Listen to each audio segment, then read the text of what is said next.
Tá calor por aí? Verãozão tá alto em muitas partes do Brasil. Mesmo com chuva, a gente tem experimentado dias mais quentes e o verão traz coisas muito boas, mas também pode trazer alguns incômodos. Porque nos dias de verão, de praia, de piscina, a gente tende a ficar o dia todo com roupa de banho ou tomando sol, especialmente nos momentos de férias, curtindo aquela água gelada. Afinal, quem é que não gosta de passar o dia na praia com a família, não é? Bom, só que também é um período propenso para candidíase aparecer. E hoje a gente vai descobrir aqui o porquê disso. Segundo os especialistas, a cada 3 mulheres, 2 vão ter candidíase em algum momento da vida. E é por isso que é tão importante entender essa doença, entender o que fazer para evitá-la. E a gente convidou aqui a ginecologista a doutora Denise Leal para nos ajudar nessa missão. Você tem dúvida? Tem tido esse problema de saúde com muita frequência por aí?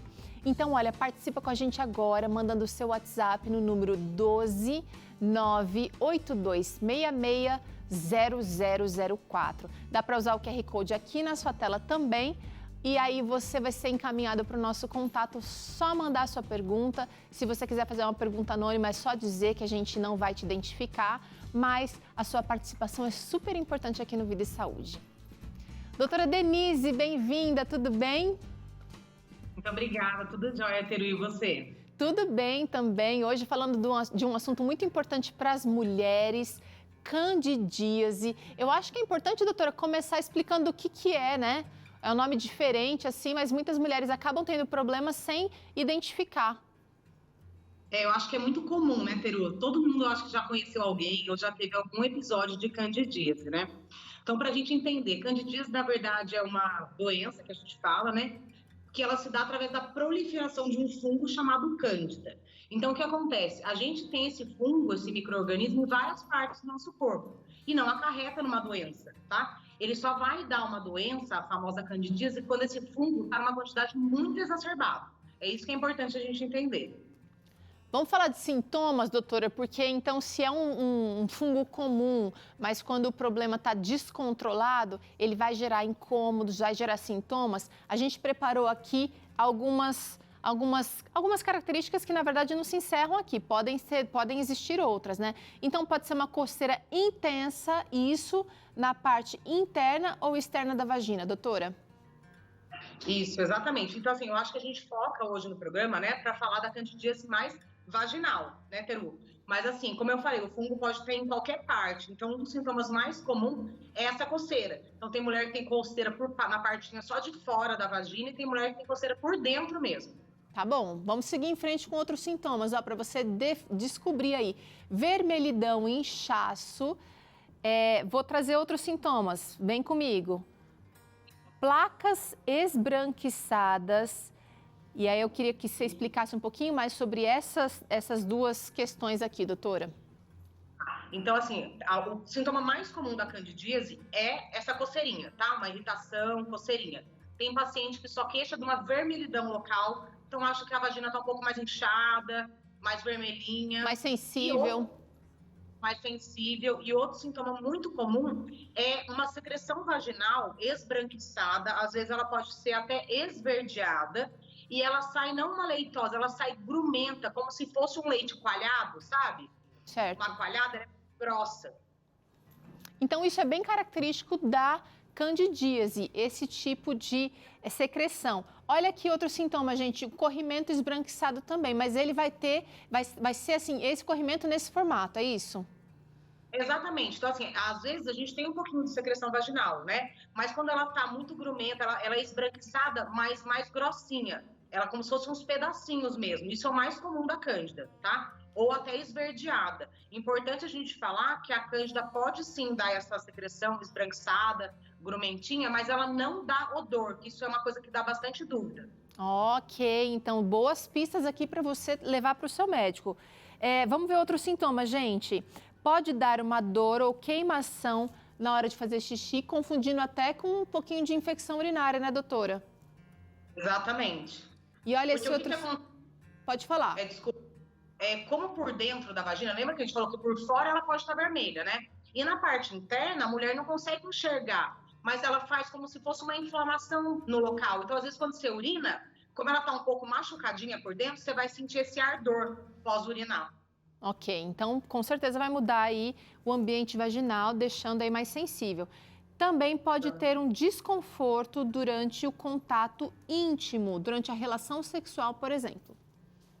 Exatamente, por causa disso que a gente explicou. A mucosa, né, por dentro da vagina, ela vai estar comprometida, ela vai estar irritada. Do mesmo jeito que ela está vermelha por fora, por dentro ela também vai estar. Só que a gente não consegue, a olho nu, conseguir perceber isso. A gente no consultório, quando a gente examina por dentro, a gente consegue observar essas placas esbranquiçadas e a mucosa bem hiperemiada, bem vermelha mesmo.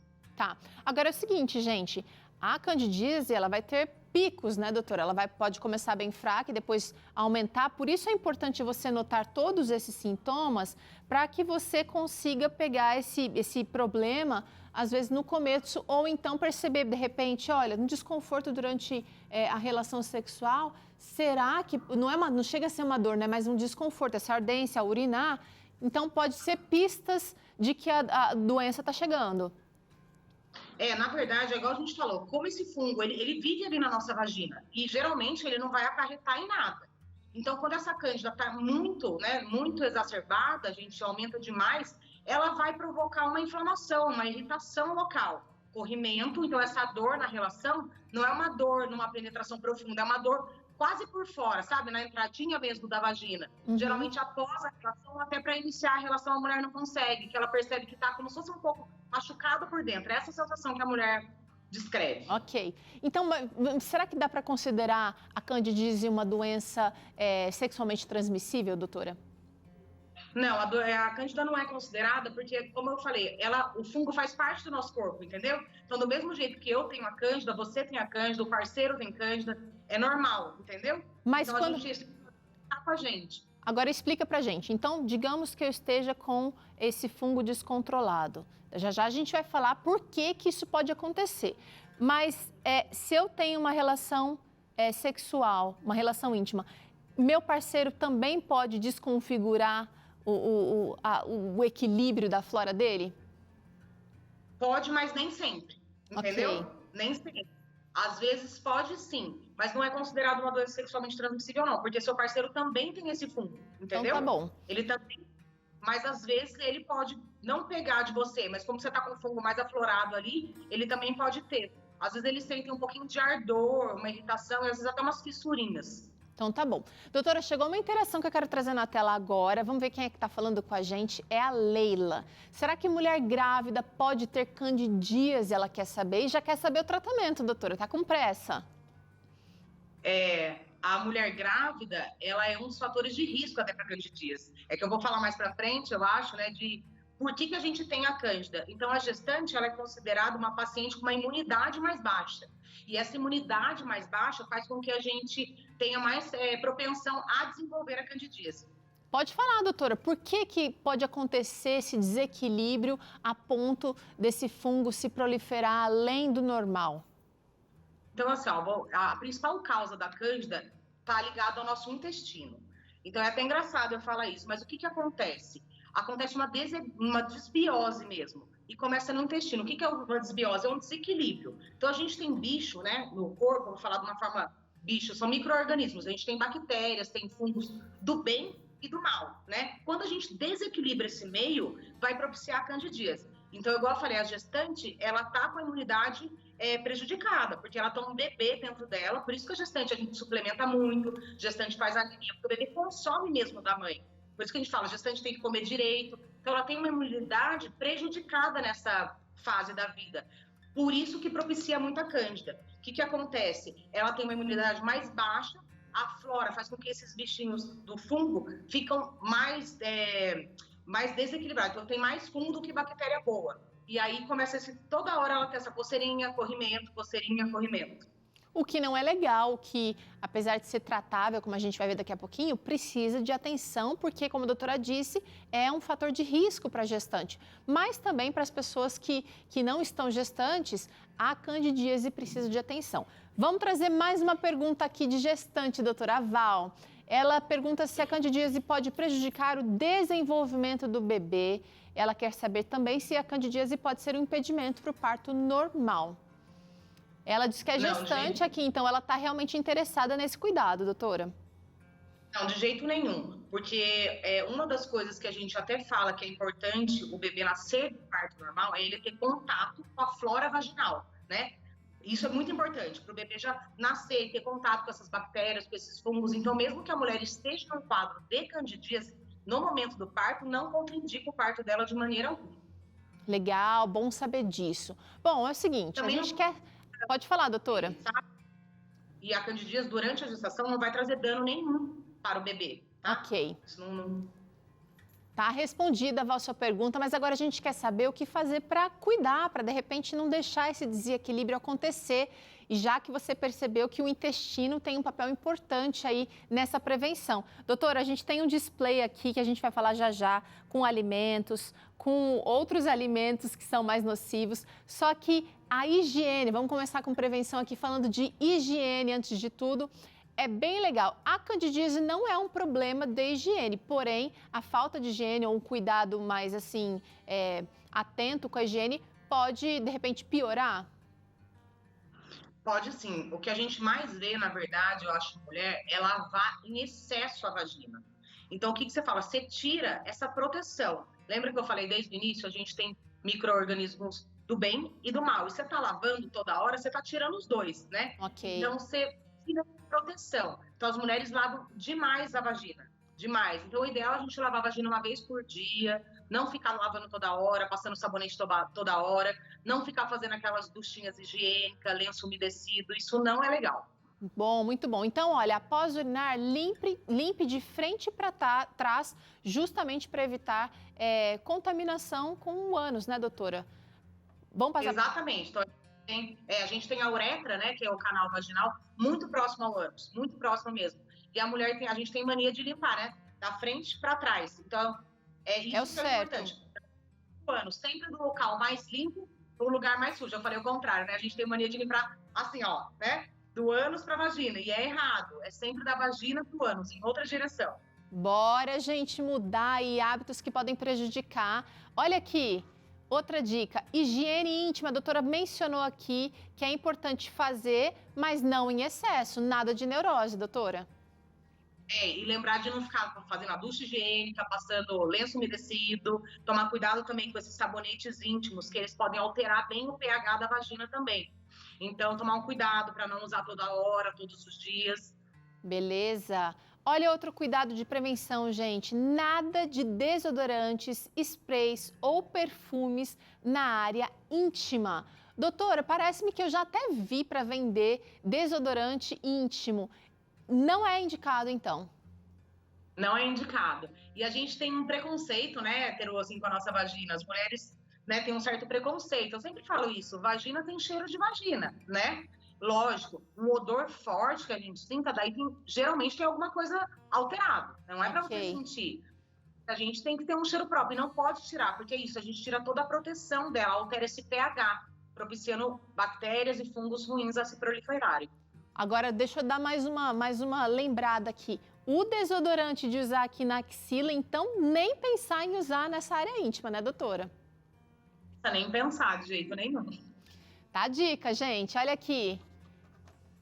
Você pode também tomar cuidado especial trocando os absorventes com frequência no momento do ciclo menstrual. Não, quantas horas, doutora, é indicado? Depende do absorvente. Fluxo, né? Depende do fluxo da paciente também. Então, por exemplo, tem pacientes que ficam super bem, né, no período menstrual, mas tem pacientes que sempre têm candidíase após a menstruação. Então, o que acontece? A cândida é um fungo e fungo gosta de lugar quente e úmido. Então, na época que a mulher está menstruada, a vagina fica mais úmida, né, e mais abafada, porque a gente passa muito tempo com absorvente. Então, assim, sempre que puder estar trocando mesmo, hoje em dia a gente usa bastante o coletor menstrual, que é uma coisa super bacana, né? Que a vagina respira um pouco melhor. Então, a mulher tem que ter uma higiene melhor nessa época do mês e também não precisa ficar lavando toda hora, mas a troca desse absorvente é super importante. E cuidado com esse coletor também, né, doutora? Higiene com ele, tem aí os procedimentos que precisam ser feitos. Olha aqui, gente, na piscina, no mar, trocar o biquíni molhado assim que sair da água, nada de ficar deixando secar no corpo. Isso é super importante, principalmente para aquelas pessoas que têm candidíase de repetição, que a gente fala. Então, lembra que a gente falou? A candidíase, ela só vai acontecer se você está com algum desequilíbrio. Por que tem gente que vai para a praia e fica o dia inteiro e não tem nada? Você concorda, Peru? E tem gente que vai e na volta. Então, provavelmente, as pessoas que já têm o hábito de ter esse fungo com frequência são as que têm que tomar mais cuidado, entendeu? Porque daí ela já tem uma propensão para fazer esse fungo, que a gente até pode falar melhor o porquê que isso pode estar acontecendo. Mas são as pessoas que têm que tomar mais cuidado, porque ele gosta assim, ambiente quente, úmido, é ali que ele vai querer crescer mesmo. Vamos ver, olha, o uso de roupas íntimas confortáveis, as lingeries, as calcinhas precisam ser de algodão. É difícil encontrar calcinha bonita de algodão, doutora, 100% de algodão, a calcinha inteira, mas os forrinhos normalmente são de algodão. Tá valendo? É mais ou menos, porque na verdade o forrinho às vezes ele fica num local bem pequeno, que eu sempre oriento assim, ó, você não precisa, você pode ter uma calcinha mais bonita, né? Não tô falando pra todo dia a gente usar uma calcinha de algodão e feia, mas por exemplo, o dia a dia que vai trabalhar, prefere uma calcinha de algodão, ou então à noite chegou em casa, tomou banho, fica de calcinha mais leve, que tem paciente que gosta de renda, que são tecidos que não respiram, aí é pior. Não tô falando não use, mas não precisa usar o dia inteiro as mais quentes. Boa dica, gente, boa dica. Você precisa fazer aí esse controle para que você tenha uma saúde íntima. Agora, doutora, em momentos de crise, a gente toma todos esses cuidados, né? De trocar o absorvente, de procurar até um médico, vai precisar de remédio para resolver, mas a nossa parte em casa, no trabalho, com a alimentação também precisa de atenção, porque existem alimentos que são mais nocivos ou mais, talvez, pró-inflamatórios, né, que vão piorar, e os alimentos que são mais indicados, anti-inflamatórios. Anti-inflamatórios, óleo de coco. Aliás, óleo de coco antifúngico, doutora. Agora eu quero saber se a gente toma ou se vai passar no local, porque tem gente que tem essa dúvida. Outro anti-inflamatório, açafrão, cebola, alho, alimentos antioxidantes, né, como os de cor vermelha, morango, melancia, amora. E também os alimentos probióticos, as bebidas probióticas, como uma kombucha, um kefir. São alimentos bons. Maravilhosos. Então, é bem isso. Eu acho que a base da Cândida é isso aí que você mostrou agora. Então, por exemplo, isso daí não deve ser feito só no momento da crise da candidíase. Então, para a gente evitar a cândida, a gente sempre tem que ter uma alimentação saudável. Lembra que eu falei? A cândida, o que ele gosta? De lugar quente, úmido e cheio de açúcar. Então, farinhas, açúcar, né? Então, excesso de doce, excesso de carboidrato, é isso a principal causa da gente ter candidíase. Então, uma pessoa que tem uma alimentação equilibrada, comer comida de verdade. Então, todos os alimentos. Então, é fruta, verdura, legume, salada, arroz, feijão, comidas de verdade. São pessoas que vão ter menor chance de ter esse fungo com recorrência. Eu adoro a kombucha e o kefir, que são probióticos. Então, o que eles vão fazer? Eles vão ajudar a equilibrar a nossa flora, fazer com que haja mais bichos bons do que bichos ruins. Então, eu adoro a kombucha, o kefir, às vezes a gente até manda manipular alguns probióticos para essas pessoas estarem usando. E o óleo de coco é uma coisa que eu adoro, eu falo até para as pacientes que elas podem usar na vagina mesmo. Então, por exemplo, vamos por à noite a gente tomou banho, eu até brinco, né? A gente, coitado, não cuida da nossa vagina, a gente hidrata o corpo, hidrata o rosto, passa um monte de creme e não passa nada na vagina. Então, o óleo de coco ele é um ótimo hidratante para você passar na região de fora e até você pode colocar na área interna mesmo da vagina, algumas vezes por semana, que ajuda a manter esse pH saudável. Adoro. Olha que legal, gente. É difícil você ver um médico dando, assim, liberdade para você usar um produto natural, mas um produto seguro como o óleo de coco. E, doutora, você falou aqui, né, que alimentos que são ricos em açúcar, como os doces, as sobremesas, ricos em farinha branca, os derivados de leite de vaca não são legais para essa microbiota intestinal. Então, a gente precisa evitar, não só em momentos de crise, mas especialmente nesses momentos, mas em geral, né? Em geral. Então, na verdade, é isso que a gente tem que levar para a vida, né? Então, eu tenho muitas pacientes que tiveram candidíase de repetição e a gente bate muito na alimentação, só que a paciente acha que não tem relação, até uma hora que ela leva a sério. Então, assim, começa a comer melhor. Eu não falei para nunca comer um doce ou nunca comer um pão, mas a gente tem que ter um equilíbrio. Isso a gente tem que usar como alimentos que a gente come de vez em quando, sabe? E não sempre. E o leite, eu sei que tem gente que gosta muito de leite e derivados. Então, mas o leite, ele é uma proteína que a gente não quebra, então ele faz um processo inflamatório. Não é todo mundo que tem uma reação que a gente consegue perceber tão rápido. Mas se você é uma pessoa que você já tirou bem o açúcar, já tirou bem a farinha e continua tendo várias vezes episódios de candidíase, uma dica é retirar um pouco o leite e derivados. Bom, tá dado o recado sério aqui da doutora Denise para você, mas chegou a interação aqui, doutora, antes da gente encerrar nosso papo. A Amanda quer saber se banho de assento realmente pode ajudar no caso da candidíase. Banho de assento com bicarbonato, por exemplo, doutora? Eu gosto muito de um produto muito antiguinho que a gente usa, que chama Flogo Rosa. Eu acho que ele acalma muito, até fazer um chá de camomila, essas coisas ajudam muito. E até o nosso próprio corpo, o que acontece? Às vezes a gente não trata, vamos supor que você não conseguiu um médico, uma consulta, nem nada. O seu corpo ele vai voltando ao normal. Claro que tem pacientes que estão num caso muito ruim, de muita coceira, uma irritação muito importante, que aí a gente usa medicamentos mesmo. Mas os banhos de assento ajudam muito. Até criança, que a gente pega às vezes criança com candidíase e a gente faz banho de assento sim, que ajuda bastante. Legal, então olha, o tratamento médico pode ser necessário, o medicamento pode ser necessário, mas as medidas que você pode tomar por aí são tão importantes quanto, e a gente pode sempre fazer o nosso melhor. Doutora Denise, obrigada, foi uma conversa super legal aqui, acho que vale a pena rever. Quem gostou da doutora Denise, quem já acompanha ela aqui no Vida e Saúde, dá uma passadinha lá no Instagram, olha o perfil dela aqui, doutora Denise Leal, _, doutora Denise Leal, _, para seguir, para pegar mais dicas e acompanhar essa profissional incrível que é parceira aqui do Vida e Saúde. Valeu, doutora, mais uma vez. Obrigada a vocês, Teru. Boa tarde. Obrigada. Muito bem, ó, agora é hora de pausa, mas só para você ir ali colocar o seu tênis e voltar aqui, porque depois do intervalo tem Acerte o Passo com Tânia Santos. E ainda hoje tem essa deliciosa almôndega de nozes. Gente, essa receita tá linda e tá com cheiro muito bom. Não perde não, eu volto já.